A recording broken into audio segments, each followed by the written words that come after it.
to the unit on History of Visual Merchandising. Before we begin the history, let us recap on our understanding on visual merchandising done in the previous unit. Visual merchandising is silent selling with an experience to the consumer. It encompasses storefront or the facade, in-store, the sound, the light, the fragrance, the touch and feel of the material, the look and image, sales staff, recall value, and sales. We would see in this video a recap of the visual merchandising theory studied in the previous unit. This unit deals with understanding the growth in visual merchandising and how and where it began. It also deals with the understanding of various formats of stores. This unit comprises of 2 modules and a final review section that invites you to reflect on what you have learned. By the end of this unit, students will be able to review the growth of visual merchandising, describe how the changes in the formats of visual merchandising came with time and changes in society. The first module traces the growth of visual merchandising. It is difficult to trace the history of visual merchandising. One can say it began with the civilization, that is, when man began to settle and have formal trade. In order to do business and attract customer to him, in comparison to his competitor, he came up with various strategies of display and interesting and unique arrangements. However, there has been a fair documentation of the organized retail from 18th century. In India, organized retail came at a much later date. Years ago, it was not uncommon for the store owner to just display their wares on tables in front of the store to lure in customers. Many still do that today, which we call as kirana stores or convenience stores, as you can see in this image.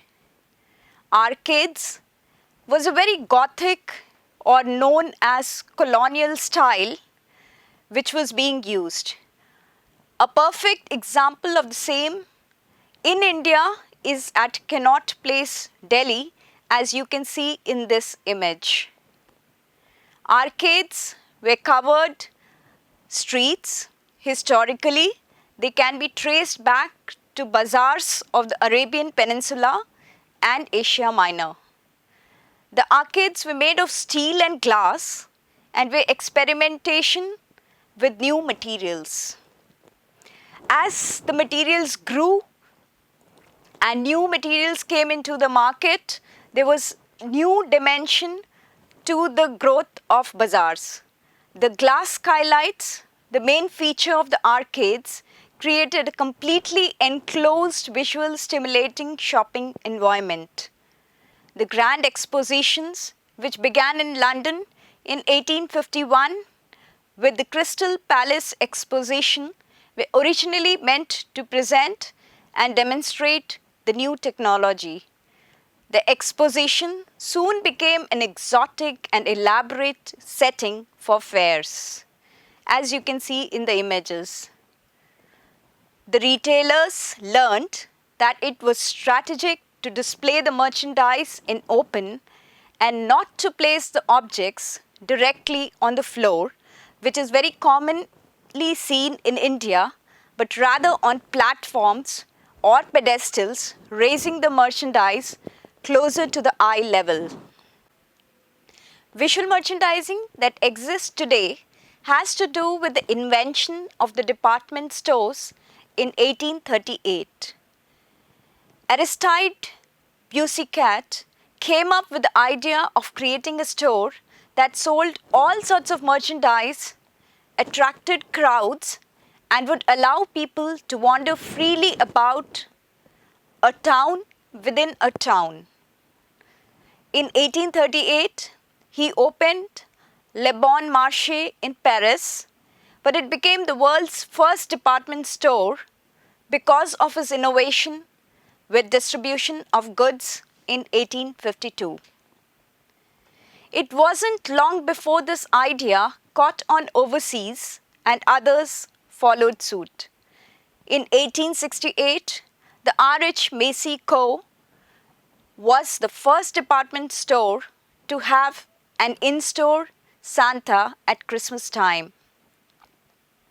Soon after, Mr. Macy began decorating his large windows with huge displays that would attract the attention of passers-by and prompt them to come in and browse or purchase some of his top quality items. Macy also made headlines in 1866 when he promoted a female retail executive to the position of store manager. Marshall Field and Company was a department store dealing in dry goods store in Chicago, Illinois, that grew to become a major chain before being acquired by Macy's on August 30th, 2005. The Great Chicago Fire in 1871 destroyed the retail stores, but the careful and vigilant owners shifted and restarted the whole store. Bloomingdale's department store in 1872 had its humble beginning on the 3rd Avenue in the growing town of Manhattan, and it has become the icon of elegance in America. In the years following the Civil War, New York, the Empire City, began to emerge as a sophisticated metropolis. One of the leaders in this renaissance was Lyman Bloomingdale, founder of the Great East Side Bazaar. He was blessed with 3 great attributes: energy, daring, and imagination. As the nation entered a depression in September 1873, 18 months after opening, the Bloomingdale brothers recognized the need to redirect their merchandising policy to offer the best possible value for the least possible price. Visual merchandising became very popular since 2004 with the retail boom. Visual merchandisers thereafter have been exploring new strategies to allure customers. Now, let us move on to review the changes in formats and the effect this had on apparel retailing. In particular, we will look at street vendors, convenience stores, and mom and pop stores. Street vendors is a type that is very native to India, as you can see in the images. It includes the Fool Wala, that is a flower vendor, Sabji Wala, that is a vegetable vendor, to the Pani Puri Wala, stationary or mobile. Stationary ones are the ones selling on street sides, mostly on footpaths. The mobile vendors have their carts and they move around from street to street. Convenience stores are the most common stores close to the residence. Most of the people still get their grocery from these stores in India.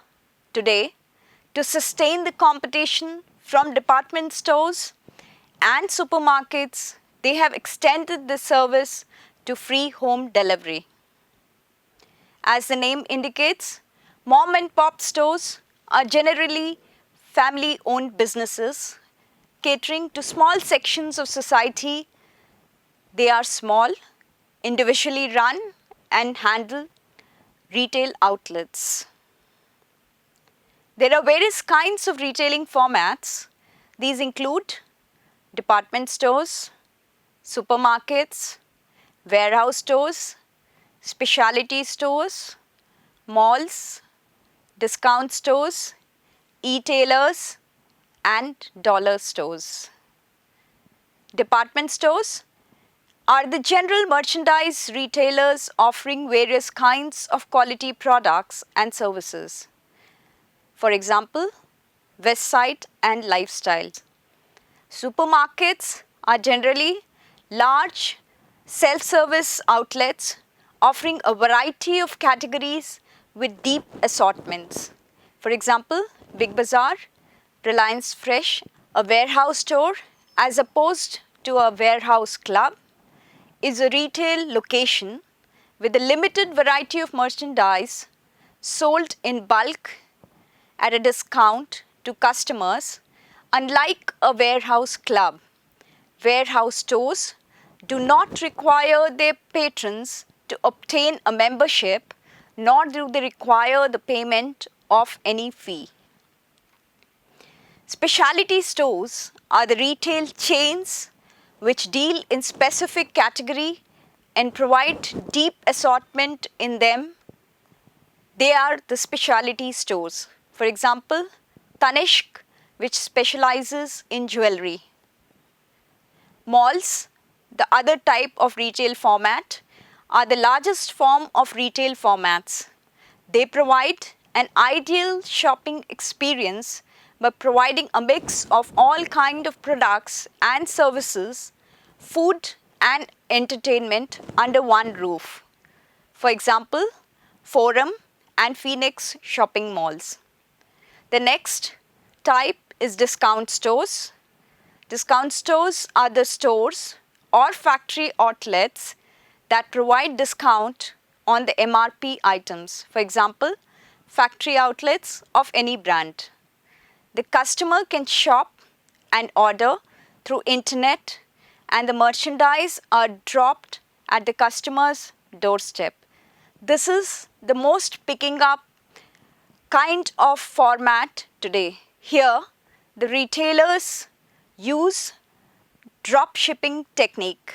They accept the payment for the product, but the customer receives the product directly from the manufacturer or a wholesaler. This format is ideal for customers who do not want to travel to retail stores and are interested in home shopping. The common examples are Flipkart.com or Myntra.com. Last but not the least is another type of department store or another format of store which is called as a dollar store. Anything you buy here is $1 or in Indian rupees it is rupees 100. You have reached at the end of this unit. To summarize, visual merchandising is everywhere, right from the street seller to the luxury stores. Every visual merchandiser uses various display and attraction strategies to attract his customer right from early days till today. Based on size, type, and location, a store may be classified as department store or discount store. Thank you.